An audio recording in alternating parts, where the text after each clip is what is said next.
Hello my dear students, welcome to lucky education. और आज हम देखेंगे physiography of nervous system chapter number 2।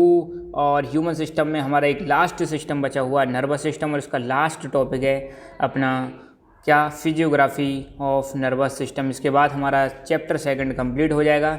Chapter 1 में करा चुका हूँ और कल से हम स्टार्ट करा देंगे चैप्टर 3। ठीक है, तो बायोलॉजी हमारी पूरी तरह से फिनिश हो जाएगी। इलेक्ट्रिसिटी वाला मैंने चैप्टर करा ही दिया है, लाइट वाला चैप्टर चल रहा है। ठीक है, तो धीरे धीरे करके सारी चीज़ें आपकी हो जाएंगी, तो निश्चिंत रहो, सारी चीज़ हम कराएंगे। 100% आपका सिलेबस होगा। So let's move on physiography of nervous system. Physiography, ठीक है, कि नर्वस सिस्टम की फिजियोग्राफी क्या है, क्या क्या चीज़ें उसमें कैसे कैसे मतलब काम करता है, जो नर्वस सिस्टम की फंक्शनिंग कैसी है, ठीक है, क्या क्या इसका स्ट्रक्चर है। तो हमने अब तक देखा नर्वस सिस्टम के बारे में, क्या देखा कि नर्वस सिस्टम हमारा 2 प्रकार का होता है, central nervous system, peripheral nervous system. Central nervous system में आपका ब्रेन और स्पाइनल कोड आती है, ठीक है। और फिर पेरिफेरल नर्वस सिस्टम में हमने देखे 2 प्रकार के, सोमेटिक नर्वस सिस्टम और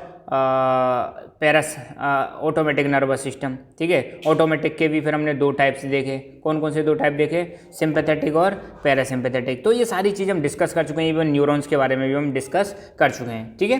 तो many neurons make a chain like structure which connect different parts of the body to brain and spinal cord. मैंने बताया था कि हमारी बॉडी में जो नर्वस सिस्टम की स्ट्रक्चरल एंड फंक्शनल यूनिट है वो क्या है? न्यूरॉन्स हैं। तो न्यूरॉन्स जो हैं ये क्या करते हैं? चेन लाइक स्ट्रक्चर बनाते हैं और पूरी बॉडी के जितने भी पार्ट्स हैं, डिफरेंट पार्ट्स को किससे कनेक्ट करते हैं? सेंट्रल नर्वस सिस्टम से कनेक्ट करते हैं, ठीक है। Sensory neurons respond to different stimuli like sound, light, heat, etc and send them to central nervous system. अब जो सेंसरी न्यूरॉन्स होते हैं, सेंसरी न्यूरॉन्स का काम क्या है? सेंस करना, ठीक है। आपने कुछ देखा, आपने कुछ सुना, आपने कुछ महसूस किया, आपने कुछ टेस्ट किया, ठीक है, आपने कुछ भी हो, जो मैंने 5 सेंसेस बताए थे, यहाँ पे सेंसरी न्यूरॉन्स पाए जाते हैं। ये न्यूरॉन्स क्या करते हैं? सेंस करते हैं। किसको सेंस करते हैं? स्टिमुली को।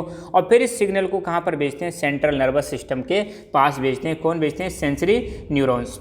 This function happen through electrochemical impulse. अब ध्यान देना, किसी ऑर्गन से सेंस किया, जैसे मान लो आपके कान ने कुछ सुना, तो वहाँ से जो सिग्नल जाएगी ब्रेन तक, वो कैसे जाएगी? इलेक्ट्रोकेमिकल इम्पल्स के रूप में जाएगी, ठीक है। ये जो सिग्नल है इलेक्ट्रोकेमिकल इम्पल्स के रूप में जाएगा। Stimuli from sense organs like skin, tongue, nose, eye, ears are sent to the central nervous system by the means of electrochemical impulse. अब जितने भी हमारे सेंस ऑर्गन्स हैं, यहाँ से जो इन्फॉर्मेशन आती है सेंस होने के बाद, जो स्टिमुली है मतलब जो सिग्नल है, वो किस रूप में भेजा जाता है? इलेक्ट्रोकेमिकल इम्पल्स के रूप में। मैंने बताया था ना, एक तरह से यूँ समझ लो, ये जो इलेक्ट्रिसिटी फ्लो कर रही है डिफरेंट सेंस ऑर्गन से कहाँ तक?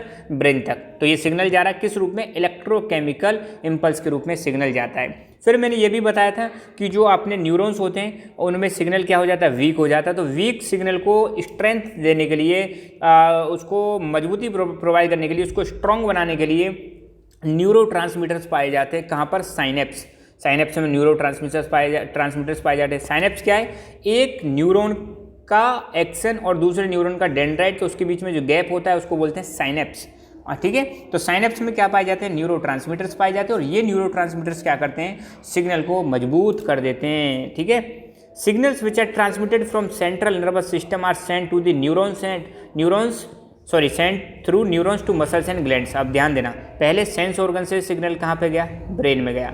अब ब्रेन से या फिर हम कहें सेंट्रल नर्वस सिस्टम से वो न्यूरॉन्स के थ्रू सिग्नल कहाँ भेजा जा रहा है? मसल्स और ग्लैंड्स को भेजा जाता है। ये चीज़ आपको ध्यान रखनी है, ठीक है। तो साइनेप्स क्या होता है? ये साइनेप्स गैप है, किसके बीच में? आपके एक्सन और डेंड्राइट के बीच में गैप होता है, ठीक है। ये मैंने लास्ट टाइम ये डायग्राम आपको दिखाया था, ये आप देख सकते हो। ये है आपका एक सेंडिंग न्यूरॉन है या रिसीविंग न्यूरॉन है, तो इनके बीच में जो गैप पाया जाता है इसको हम क्या बोलते हैं? साइनेप्स। ये किसी एक न्यूरॉन का एक्सन है और ये है डेंड्राइट, ठीक है। ये भी यहाँ पे देख सकते हैं, ये एक्सन हो गया और ये डेंड्राइट हो गया, और इनके बीच में क्या है? गैप है, जहाँ पे न्यूरोट्रांसमीटर्स पाए जाते हैं, जो एक्शन से आने वाले जो सिग्नल्स होते हैं उनको, इलेक्ट्रोकेमिकल इम्पल्स होती है, उनको क्या कर देते हैं? स्ट्रॉन्ग कर देते हैं, ठीक है। ये और देख सकते हो, सेम टू कई सारे डायग्राम है, ठीक है।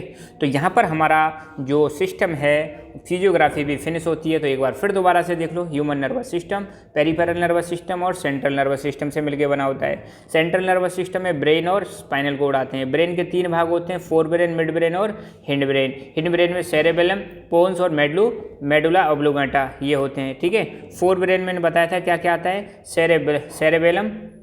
सेरेब्रम और उसके बाद थैलेमस और हाइपोथैलेमस आते हैं। और पेरिफेरल नर्वस सिस्टम दो प्रकार के, ऑटोमेटिक और सोमेटिक।